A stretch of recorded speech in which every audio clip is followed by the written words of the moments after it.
अस्सलाम वालेकुम, commerce kitchen में खुश आमदीद। आज हम बनाने जा रहे हैं वेजिटेबल पकोड़े। जिसके लिए हमें जो चीज़ें चाहिए वो आप नोट कर लें।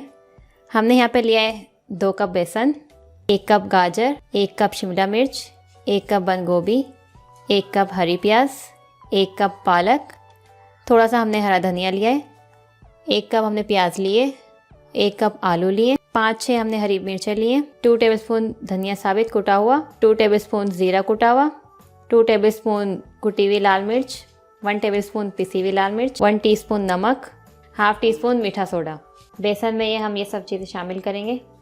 बंद गोभी, हरी प्याज, पालक, शिमला मिर्च, गाजर, हरा धनिया, हरी मिर्च, प्याज, आलू और ये तमाम चीज़ें जो मैंने आपको बताई थी ये सब ऐड कर लेंगे।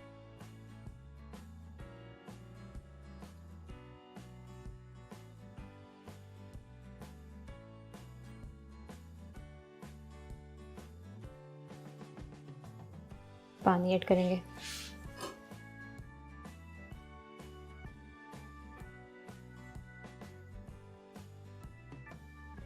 ये देखिए, इस तरह आप मिक्स करेंगे।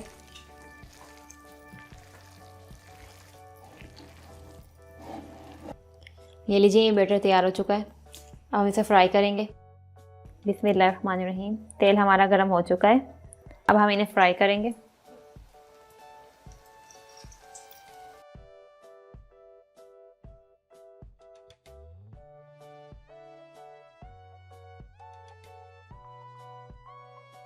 मीडियम फ्लेम पे फ्राई करेंगे। ज़्यादा हाई आपको नहीं करना है वरना अंदर से ही फ्राई नहीं होंगे।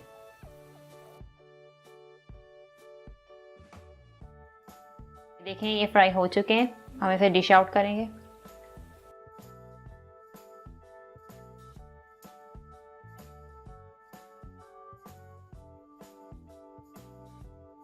ये लीजिए, क्रिस्पी वेजिटेबल पकोड़े बिल्कुल तैयार हैं। आप इसे अपने घर में ज़रूर ट्राई करिएगा, ये आपको बहुत पसंद आएंगे। और कॉमर्स किचन को सब्सक्राइब, लाइक, शेयर ज़रूर करें। नेक्स्ट रेसिपी तक के लिए अल्लाह हाफिज़।